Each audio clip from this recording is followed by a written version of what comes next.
Welcome back to another episode of the Miami Heat Roundtable. My name is Amir, and I'm joined today by the usual suspects. We have Martel. You can find him at the Miami Heat Zone podcast. We have Ernest. You can find him at Miami Heat Talk. And we have Trent. You can find him on Miami Heat Network. And we're really excited about today's episode. We have a special guest joining us today. We have Ethan J. Skolnick from the Five Reasons Sports Network. Thank you so much for joining us, Ethan. How are you doing today? Good to be with you guys. Awesome. It's a pleasure. Thanks for being here. So we all know that the NBA trade deadline ended yesterday, and it was pretty uneventful, I think, just in general across the NBA. And we all know that the teams ahead of us in the Eastern Conference all made some sort of marginal move. The Knicks made a pretty good move. The Celtics, the Bucks, the Sixers, the Pacers, and the Miami Heat did not make a move. We did make a move for Terry Rozier a few weeks ago, but yesterday we did not make a move, to the chagrin, I'm sure, of a lot of Heat fans. So, Ethan, my first question to you is, why do you think the Heat didn't make a move? I know Caleb was our biggest asset that we could have traded, and there's probably wasn't really good people we can get in return, but we know there's gaps in our roster at the four, backup point guard, center, etc. So, why do you think we didn't make a move? Well, I think a couple factors. The first thing is they'll tell you they made their move. So, I mean, they made their move 17 days ago. Terry Rozier finally practiced with the team today. So I was down at practice today, and I think that their expectations for where he can go from here are pretty high, considering again that he had to kind of join a moving train. I asked him today about the All Star break, and he said he was looking forward to it so he could find a spot to live. I mean, that's kind of what happens during the season. And again, these teams don't practice very much. Their schedule hasn't been conducive to it. They were on the road a little bit, so the way they look at it is their biggest need on the roster was they needed somebody who could get in the paint and maybe speed the pace somewhat and score. Honestly, I mean, they don't have enough offense, and so Rozier was out there 2.5 weeks ago, and their feeling was, let's get him in now. Let's not wait to see if another team jumps in right before the trade deadline.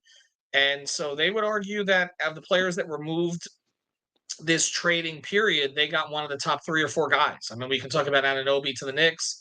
Obviously, Harden was traded a little bit earlier. Siakam was traded to Indiana, but Rozier's in that mix in terms of the season that he was having. And so that's the way that they view it. You look at the players that were traded yesterday, probably the most significant move in the Eastern Conference was Bogdanovich. I'm curious to see, though, how Tibbs uses him. We know Tibbs doesn't like to go deeper than about 7 or 8, particularly in the playoffs, and so I want to see how that roster kind of plays itself out. Philadelphia, they're kind of just reshuffling to try to tread water until Embiid comes back. So they got healed at a pretty good price. I had heard Indiana was looking for a lot more from him during the summer. Ended up getting him, not having to give up quite as much. So Morey, I think, did a pretty good job there. Um, and then I think they'll look to reshuffle in the offseason. I don't think he was their original target. I think they would have gone after Levine if he'd been healthy, but he wasn't, and they were already dealing with a situation with Embiid. And then I think when you look at the rest of the Eastern Conference, um, Boston made a move to get a backup big. He'll help them somewhat. To me, it still comes down to what Tatum and Brown do when it matters, and whether Porzingis is going to be on the floor. And Milwaukee's got major issues. Like Patrick Beverley's not solving their defensive issues on his own. Like that, when they got Lillard, and it wasn't just sour grapes from the Heat. I talked to people in the Heat organization who felt that the Bucks got worse this offseason. That between the aging of Middleton and Brook Lopez, and then losing Drew Holiday's defense, that they were not going to be a very good defensive team, and that they didn't know if Dame would be able to compensate for that offensively. And the reality is he hasn't. I mean, he's been good, but the rest of the team has declined around Dame and Giannis. And I don't think, again, getting Patrick Beverley, who's been on 11 teams in the past 4 years, I don't think that alone is going to do it, because I don't know how much you really can play Dame and Beverley together when it matters. And Malik Beasley has not been good defensively at the point of attack. So I don't think anything happened yesterday that really scares Miami. You look at the Western Conference, that's such a shuffle right now. I mean, it's really hard to tell. The East has kind of split into tiers this year, where, at least until Embiid got hurt, it looked like Boston, Milwaukee, Philadelphia, and the Miami kind of at the top of the next tier, along with sort of the Knicks and Cleveland. You had Orlando, Indiana were kind of sort of the upstarts, then teams that should have sold like Atlanta, Chicago, and Toronto, and then teams that aren't competing. And it's pretty clear in the Eastern Conference. In the West, I don't know who's coming out of that thing. I know Denver's going to be there at the end. The Clippers have looked good for about 6 weeks now, but I mean, beyond that, it's kind of hard to tell. So I don't think anything happened yesterday that really freaks Miami out. They have to figure it out internally. Like they have to figure it out. Hero, Butler, Bam, because Tyler puts himself in that category. The three of them need to figure out how to be a plus when they're on the floor together. And that's only going to happen if Jimmy cares. It's only going to happen if Bam is more aggressive and stops settling just for the dotted line jumper. And it's only going to happen if Tyler figures out how to play off of them. And if that happens, they've got a chance. If it doesn't, they don't. It always comes down to your best players when it matters. Great point, Ethan. And I'm really glad that you mentioned the fact that the Heat made they did what they wanted 17 days ago. Because let's be honest, in my opinion, if Miami made the trade for Terry Rozier not 17 days ago, if they did it yesterday, there would be a parade in Biscayne Boulevard. Like you can never please Miami Heat fans, in my opinion. But with the fact that you said that they got what they wanted with Rozier, we know that Martin was a tradable asset. I didn't want to let him go unless it was for someone that can help us down low. But here's my question for you, and I think it's kind of a two-parter because now that the trade deadline is over, we know what's coming up next, the buyout market. Everybody's talking about the buyout market. A lot of people are getting released. A lot of people are rumored to get released. So here's mine for you, Ethan. We talked about this a little bit yesterday, but I want to know, is there somebody particular in the buyout market that you feel is going to work perfectly with Miami? And does Miami already have their eyes on someone probably with the buyout market? Well, there are 3 or 4 names, I think, and the first thing is to caution everybody because typically buyout players don't add anything. This is a little bit skewed because Kevin Love was such a perfect fit last year and honestly shouldn't have been cut loose by Cleveland, but I think his pride was hurt that he wasn't playing there anymore. Honestly, they could use him right now. He'd probably be playing ahead of Dean Wade right now, but he struggled from 3 last year and defensively, excuse me, he'd fallen off even more. But typically, buyout players work out like Mike Bibby worked out for Miami. Like it's not usually a place where you can get someone who's going to close for you. And that's the way Miami evaluates things. I always talk about this. Their whole thing about acquisition of players is this somebody that Eric Spoelstra would use? Is this one of 7 guys that Eric Spoelstra would use to close a game? If it's not, they're not going to give up much for the player. So in a buyout situation, you don't typically have to give up much. Now they can give up. They do have a mid-level. They have a vehicle that they could bring someone in if they needed to.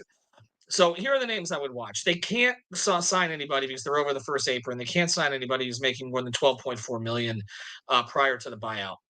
So Heat fans are always complaining they don't spend enough. Well, they spent enough to get themselves above the first apron, which limits their flexibility. And mostly the reason that they don't spend is because of flexibility. It's not because of money. It's because they don't want to lose some of these vehicles. And it's another reason why they will not go into the second apron. I don't think under any circumstances. They will make sure that Andy figures out a way to get them under. But the guys I think the guy I would like them to go get is Thaddeus Young. That would be my preference because I think he can still play a little bit. But beyond that, he's a great locker room guy. He has had that reputation pretty much everywhere he's been. He's very close with Andre Iguodala, who has very positive feelings about the Heat organization and expresses them all the time. And I just think he's a perfect guy to add to that locker room. And I think Spo would use him as a small ball 5. I think he would use him occasionally next to Bam. The guy I think they're going to go after is Gallinari because they have been obsessed with Gallinari for years, and they have a habit of cycling back. Like they got Gary Payton 10 years after they wanted to get him. They thought they had Gary Payton all the way back when they re-signed Tim Hardaway in 1996. They thought they had Gary Payton signed. And by the way, Gary Payton's agent was Aaron Goodwin, who happens to be the same agent who represents Dame Lillard. They thought they had him, and Gary went back to Seattle at the time. They ended up getting him 9 years later, past his prime, but he helped them win a championship. Jake Crowder, they went after for years. Like everybody was making a big deal about, well, they got Iguodala during the COVID season. Their target was Crowder. They were trying to get Crowder forever. Trevor Ariza was another one they had looked at for a long time. There's a long list of these guys. Well, Gallinari, they've almost traded for him at least 3 times. Okay. And the last time that they almost traded for him, they might happen again, but it happened during the COVID season when they made the trade for Crowder and Iguodala and Solomon Hill. Gallinari was supposed to be part of those deals, but he wanted 3 years and they offered him 2. He wanted 3 or 1. They offered him 2, and so they didn't end up getting him. It's interesting because if they had gotten him, he was closer to his prime at that point. I wonder if that might have helped them get over the hump in the finals because they didn't have enough scoring when Goran went out and Bam got hurt. But anyway, it didn't happen. So at this point, I don't know how much Gallo has left. He's always hurt. He's not really their prototype player in a lot of different ways. They've kind of tried to recreate the prototype with Jovic. He's sort of what they want Jovic to become.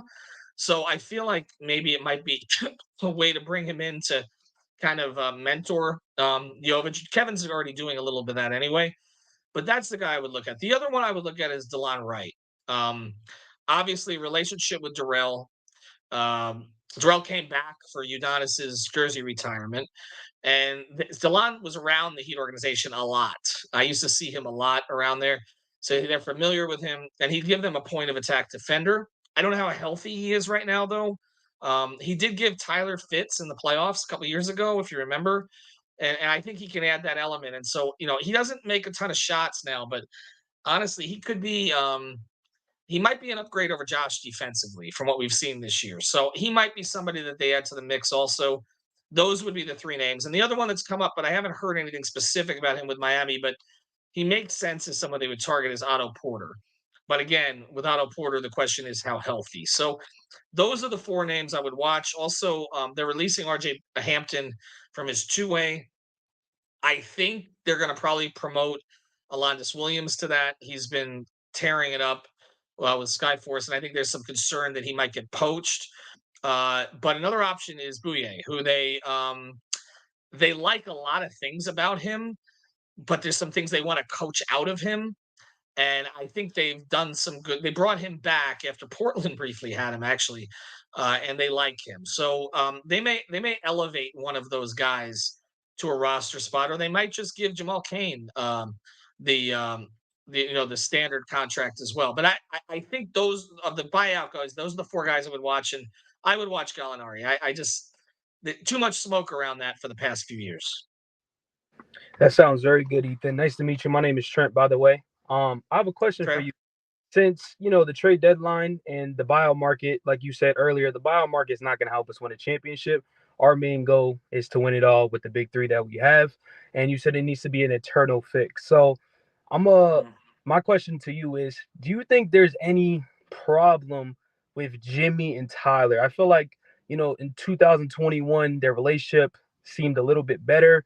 And kind of nowadays, it seems like it's not how it used to be. And, record-wise, when all big 3 is together, is like 31 and 35 since like the start of last season. So it's not the greatest at the moment. And like you said earlier, too, if we're going to win a championship, we need them all playing well together. So do you think there's any problem, or do you think it's just the team's just not constructed well enough to, go over the hump? But I'm mainly on the big 3 of the sense of Tyler and Jimmy. I don't think there's a personal issue with Jimmy and Tyler. I think their relationship has gone up and down. Okay. I think there was, when Tyler was drafted and Jimmy signed, Jimmy invited Tyler to Chicago. And Tyler stayed with Jimmy for a week in Chicago. Not only did he stay with him for a week, Jimmy came down to close on a house and had Tyler fly down with him. It was at the closing with him. So Jimmy, like he sort of saw with Jaquez and Jovic, that he's kind of taken some guys under his wing. He did that with Tyler. There was some stuff I heard about in their second season that involved people around them that I think damaged their relationship for a period of time. I don't want to get into a ton of details, but in sports and locker rooms, there's typically something that damages relationships between guys.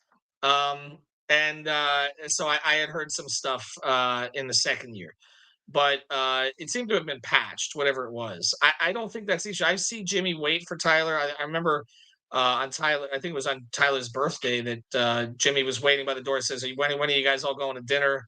Hit me up, this and that. So I don't sense uh, a coldness there at this point. I don't, look, it's never been like Jimmy and Bam are not close. You know what I mean? Like they're not close. Like I don't think there's any personal strife there, but they're not like we see certain. It's not like Curry and Clay.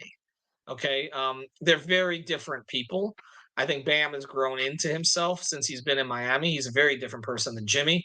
Um, I think Bam cares more about what everybody in the locker room thinks of him than Jimmy does. And so I don't think it's always been a perfect natural fit in terms of personalities. But I think the bigger issue is I think they get along well enough. I think the issue is it's a on court fit.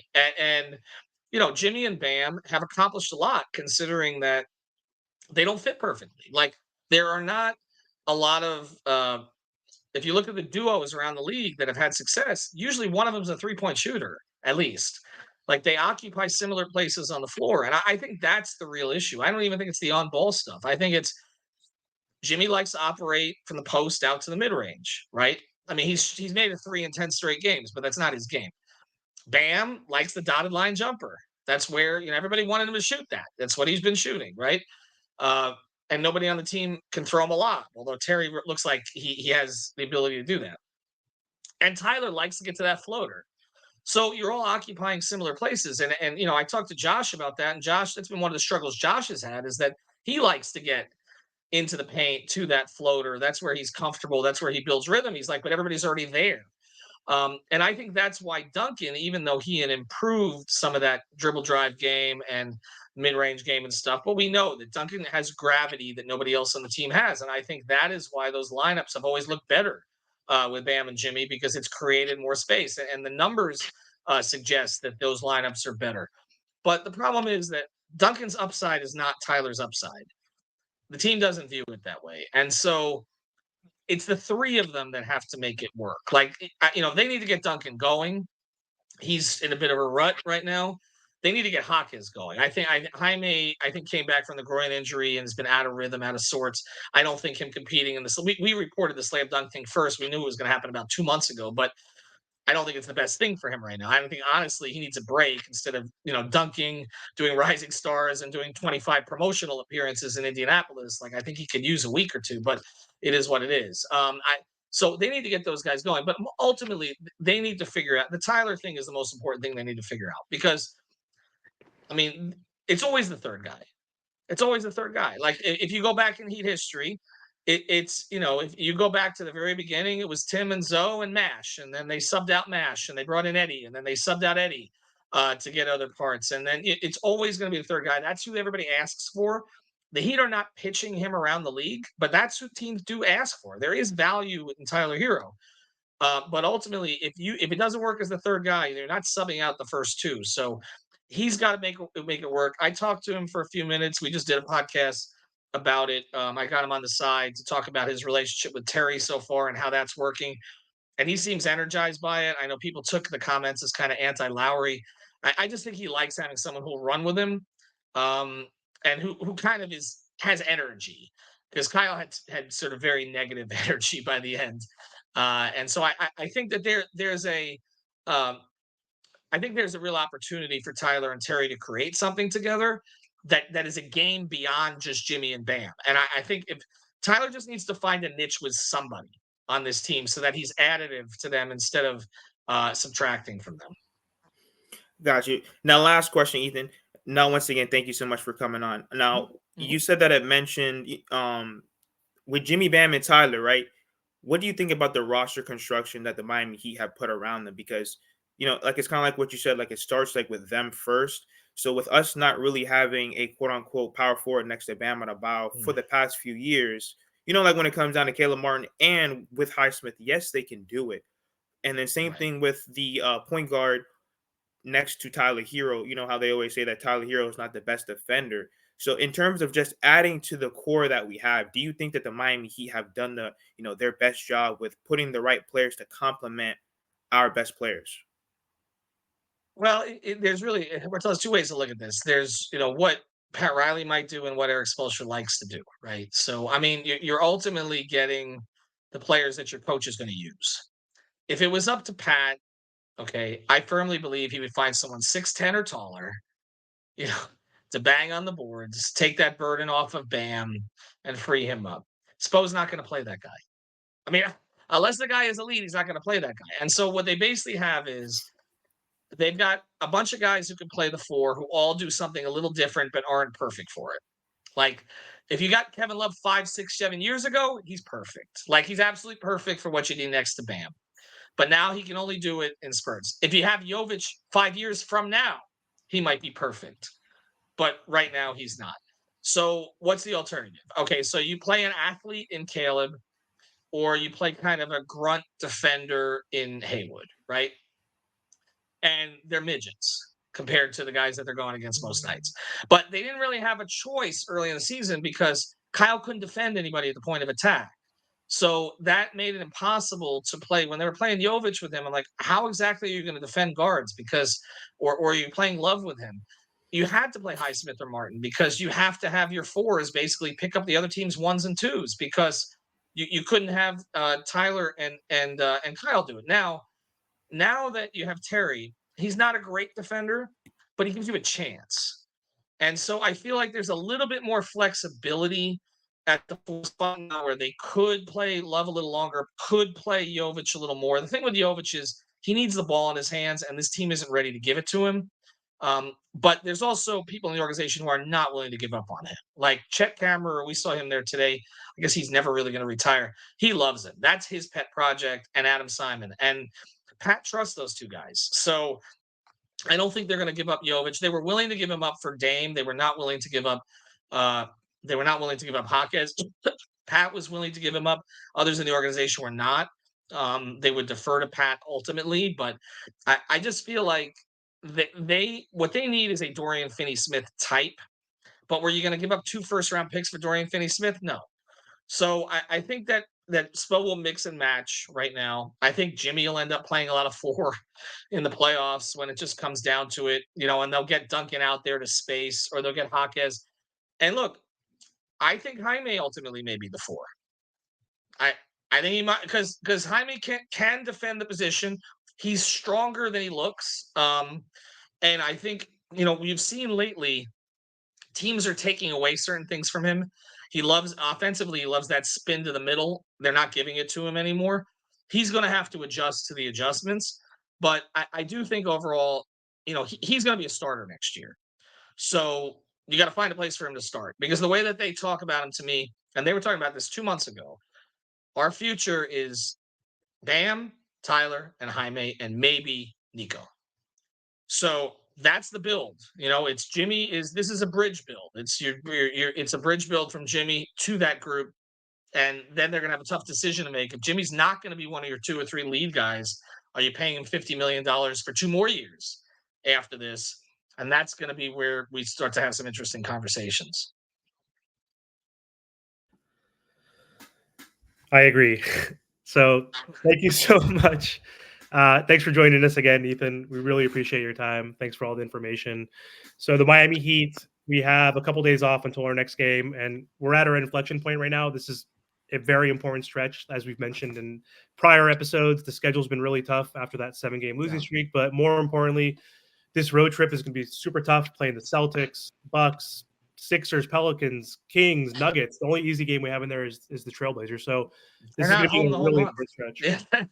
They're not home the whole month, and I think that's why they wanted to get Rozier in early, so that they could at least get him acclimated somewhat before they hit this stretch. And I look, the goal right now is hold the 5 or the 6. Just hold it. Don't end up in the 7. Don't end up in a play-in situation. I don't think they're afraid of anybody in the East. Boston is the one team, obviously, talent-wise, but they also know they can win on that floor. They're not afraid of Milwaukee, certainly not afraid of Philadelphia with Embiid's situation, not afraid of Cleveland, not afraid of New York. They need a motivated, energized Jimmy Butler, and they feel like they can compete with just about anyone. And but they have to figure out a way to just scrape out enough wins to hold the 6 and not end up in a play-in situation where it comes down to 1 or 2 games. I think if they get the 5 or the 6, they can win a series starting on the road against a New York, against a Cleveland. I don't think that freaks them out in any way. Yeah, it's frustrating that people say that this team is built to be a playoff team and that we turn it up in the playoffs and Jimmy awakens, in April, May, June. And I'm tired of that because if you look back at the last 10 teams that won the championship, 7 out of 10 were the number 1 seed. That's 70%. Yeah. If we go back to when the ABA or BAA merged with the NBA in 1950, so for the last 73 years, 51 out of 73 that won, guess what seed they were? Number 1. Guess what percent that is? Right. 70. Numbers don't lie. So it's cool that we're trying to optimistically get to that 5th or 6th seed. But we mentioned this on another episode. When was the last time that happened? Houston Rockets, 1995, they were the 6th seed. 1969, the Celtics, the 4th seed. It doesn't happen for a reason. You need to be it's not mutually exclusive. Like, I feel like you need to be a good team, take it serious in order to go far. And I am biased. I am a Heat fan, and I'm satisfied that we're a good team and we're not like a poverty franchise, right? Only half the league has ever won a championship. So I'm obviously happy and blessed that we've won 3, but it's not good enough at this point to just get there at this point. I'm tired of getting to the finals. I don't know. We need to shake things up, I guess, and just be healthy, I guess, for one. Who knows? I mean, health has always been an issue with us in terms of seeding, but we'll see. So this is going to be a big stretch. But anyway, thank you so much again, Ethan. We really appreciate you. If you want to plug in where people can find you, if you want to let the audience know. Yeah, no, I appreciate it. Thanks, guys. 5 Reasons Sports Twitter account. We post everything there, but we do recommend not just check out the 5 on the Floor podcast, which we go daily, but also our Discord called Off the Floor. We're up to over 500 members there now, and that's where you can communicate with other Heat fans. Get away from Twitter, X, all that. It's just Heat Talk. $2.99 per month, and it's all day. And the hosts of 5 on the Floor, we pop in there with updates and behind the scenes stuff. So we're moving away from Twitter. We're moving more to Off the Floor. So make sure you check that out. And also, you can watch the games with us on playback. We do every game on playback. We do the play-by-play, and that's free. So just download the playback app and look for 5 Reasons Sports, and we'll be on there tomorrow at 2:00 against this game against the Celtics. But thanks, guys. I appreciate it. And we'll see. I think they're going to be okay. They're going to be okay. And if they're not, I do think they'll make changes this offseason. So you got something to look forward to one way or the other. Thank you, Ethan. Thank you. Thank again. you so much, Ethan. We appreciate it. Nice to meet you, man. Thanks, guys. Take care, guys. Take care.